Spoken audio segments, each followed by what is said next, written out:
May namamaril yan, madam. Baka tayo mabaril yan. Yung sinasabi ko sa'yo pagka bumaba ka dito sa Maynila, hindi lahat ng tunog na maririnig mo pa rin. Takot ako yan! Yan yung tinatawag na 3-star! Mula ala din 3-star. Anong 3-star? 5-star?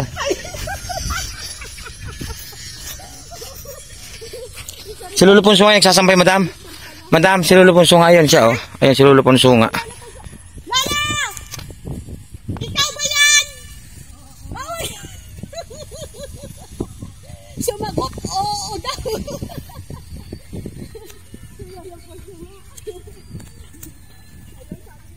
Please subscribe, Baby Girl Madam Labi. Isa rin po siyang charity vlogger ng Bataan.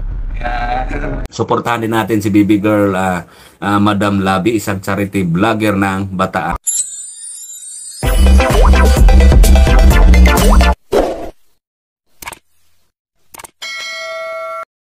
Ayan mga kalabi, galing po kami kay La Christine. Dito po sa kanila sa bahay nila. Kaso hindi po natin inabutan si Christine. Wala pa po sila. So pupunta na lang tayo mga So pupunta na lang tayo mga kalabi kay Lolo Ponso dito po sa bukid, no? Tara, samahan niyo kami mga kalabi kay Lolo Ponso. Ayan, papunta na tayo dito kay Lolo Ponso. Balik tayo. Palaisdaan. Ayan, may palaisdaan dito mga kalabi. So kanina nadaanan na natin yung bukid na papunta doon kay Lolo Ponso. Yun nga po, ang sadya kasi natin si Christy po mga kalabi, kaso hindi nga po natin siya inabutan dahil wala pa daw po. Ayan, balik tayo rito. At kukumustahin natin si Lolo Ponso.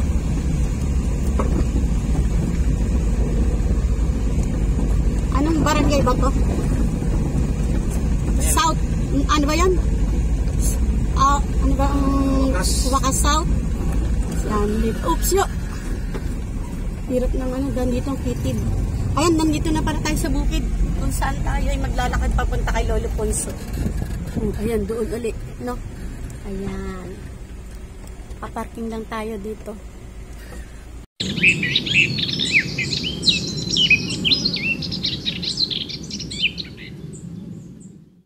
Ayan! Ayun, dito na tayo mga kalabi, nagparking na tayo dito. Hello po! Dito sa puno na hanggang ngayon ay Big Graper? Hindi mahulaan kayo. Puno ba to? Pahulaan na kaya sa makahula 1,000. Ay, joke lang! Napakain po niya. Napakain po ba ito, madam? Madam, alam niyo ba? Hindi rin, no? May tinanong kami taga rito, hindi niya. Oo nga, taga rito po siya. Hindi niya rin alam, no? Napakahiwaga ng puno na to. Basta siya po ay may mahabang bunga. Napakarami, madam. Napakarami nga no? Hindi natin malaman kung ano talaga ang na to. Hanggang matatapos na lang tayo kay Lolo Ponso. Hindi natin malaman kung anong tawag sa puno na to, no? Ayan, tara mga kalabi, umpisa na natin maglakad sa bukid habang walang init, no? Napakabuti talaga ng Panginoon at nakikisama yung panahon. Alam niyo naman, may high blood si Madam, bawal sa mainit, no?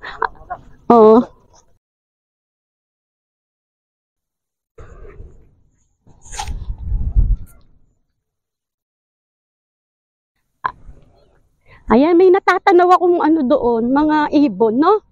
Ang ganda. Maraming ibon. So ayan, dito dadaan tayo dito sa bukid.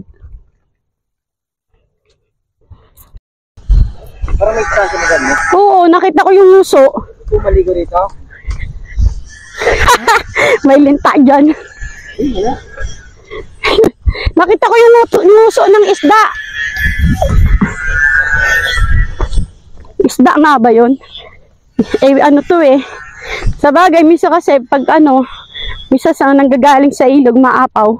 Kala ba sa ilog yung tubig nila rito? Pop siya. Si Lolo Ponso nga siguro yun, Na? Oo, nakikisampay siya doon. Kamag-anak niya din kasi nandyan, di ba? Ayan, tatawid tayo rito. Diba?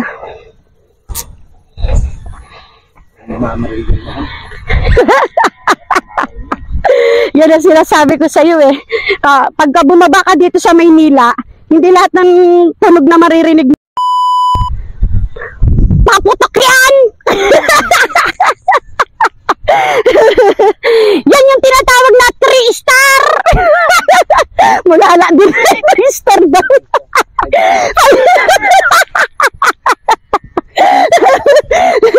Isa rin palang mulala, 3-star pala.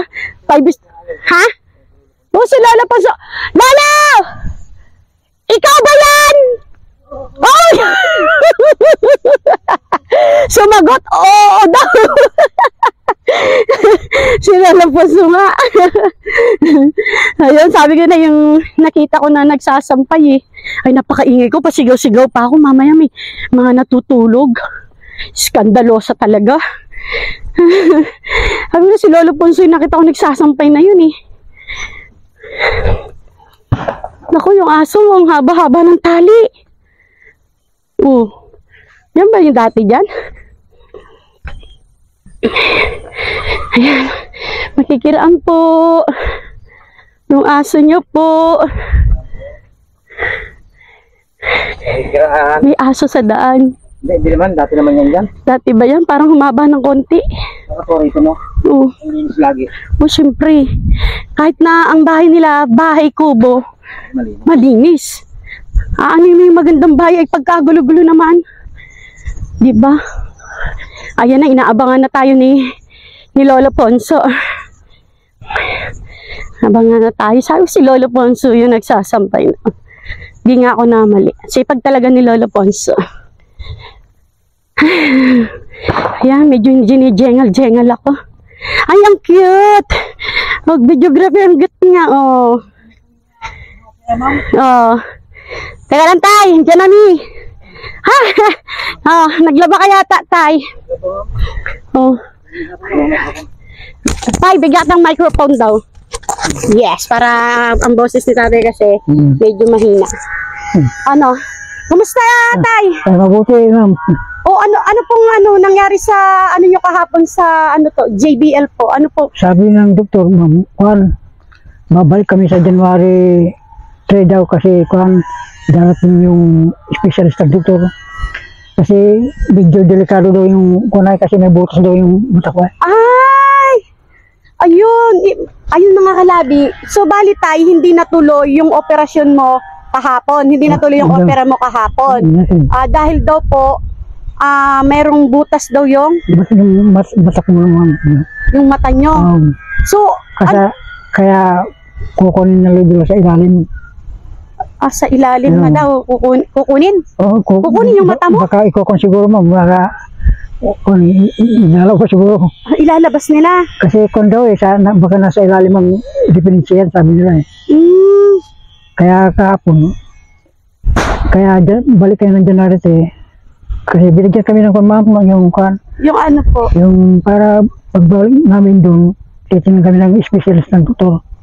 Parang, so, ayun po mga kalabi, ang nangyari po, hindi po natuloy yung opera ni Lolo kahapon, kasi medyo delikado po yung lagay ng mata ni Lolo.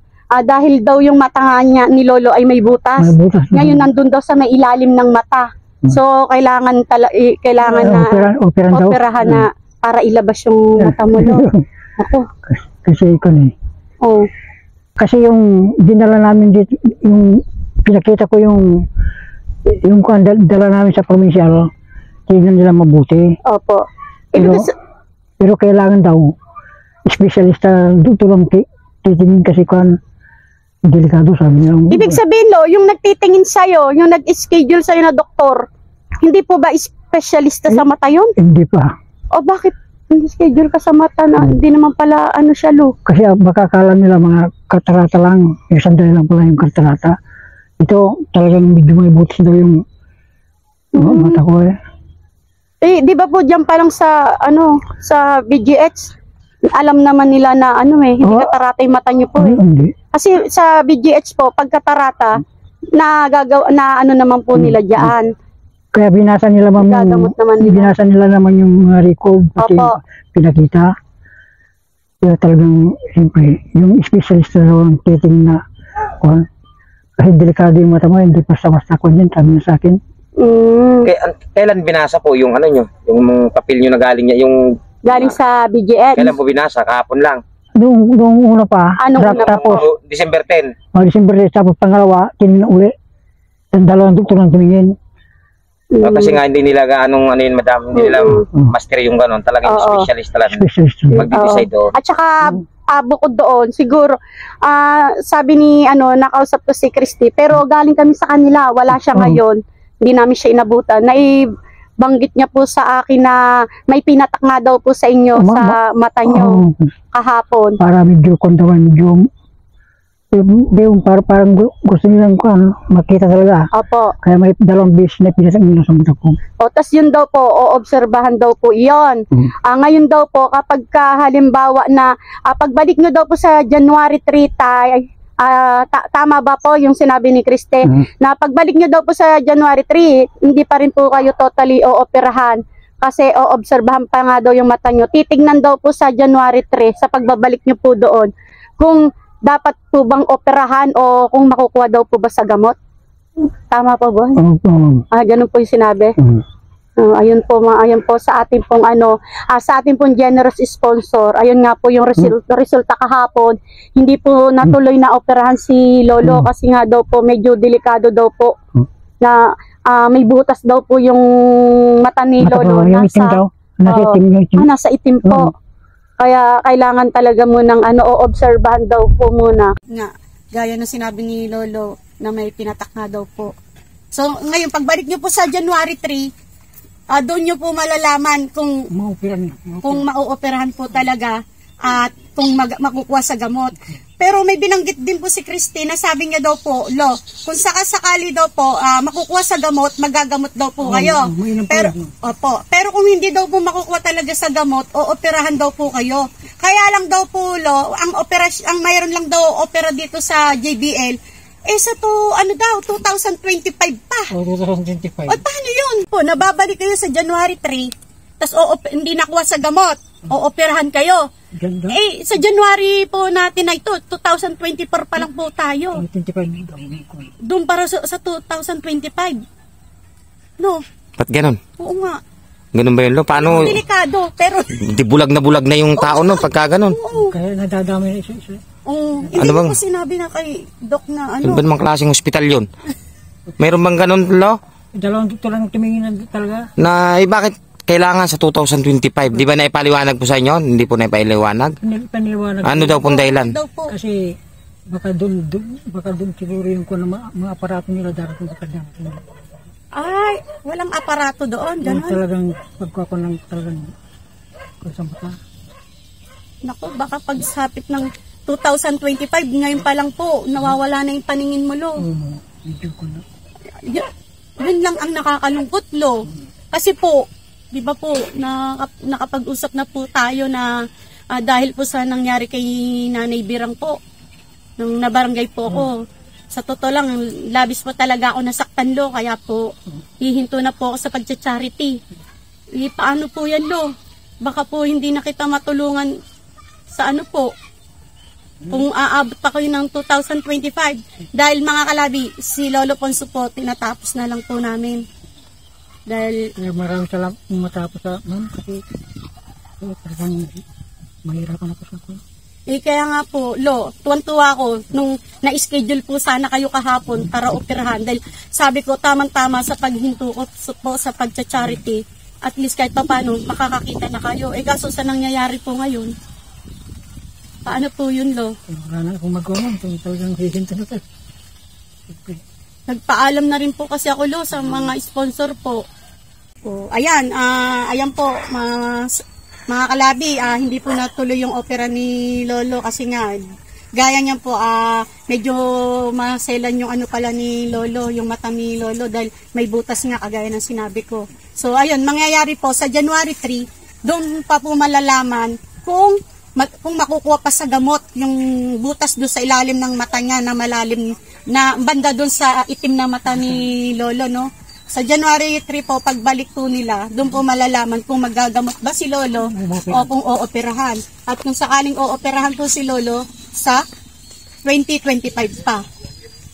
Okay, siguro, dumating man yung nawala na talaga yung paningin ni Lolo, nakahanda ka pa rin opera sa 25. Yun nga lang, Lo, paano yun? Wala na si Madam Labi nun. Hindi na kita matutulungan, Lo. Dahil itong ngayon pa lang, Lo, nagpapaalam na po ako sa inyo, mga kalabi. Opo. Pero sa January 23, matutulungan niyo po ba, ma'am? Sa January 3 po. January 3. Sa January 3 po. So, ayan, sa sa generous sponsor po natin, nakasalalay po yun, Lo, sa tumutulong sa'yo. Ako, tuloy lang naman po ako, Lo. Kung ano lang po yung inaano ng ating generous sponsor, sumusunod lang po ako, no, Lo? January 3, tulungan niyo po ako, ma'am. Sige po. Lo, sabihin mo sa natin, Lo, sa generous sponsor natin, Lo. Kausapin mo siya, Lo. Sir, tulungan niyo pa ako hanggang January 3 sir, para may pamatay kami pupunta sa Bibigil, Pampanga. Yun lang po, ma'am. Ayan po. Lo, Opo. Nakakalungkot man, Lo. Talagang ganun eh. Diba, umpisa pa lang po, nagsabi na po ako sa inyo na kayo na lang po ang last na ko, Lo. Opo. Yan mga kalabi, maraming salamat po. Ayan. Pero yun nga, gaya ng sinabi ni videographer, ang ni Madam Labi, nandyan lang din po yan. So, abangan nyo na lang yung gagamit ng aking account, no? Sana supportahan nyo po, no? Ayan. Paalam po mga kalabi. Maraming salamat.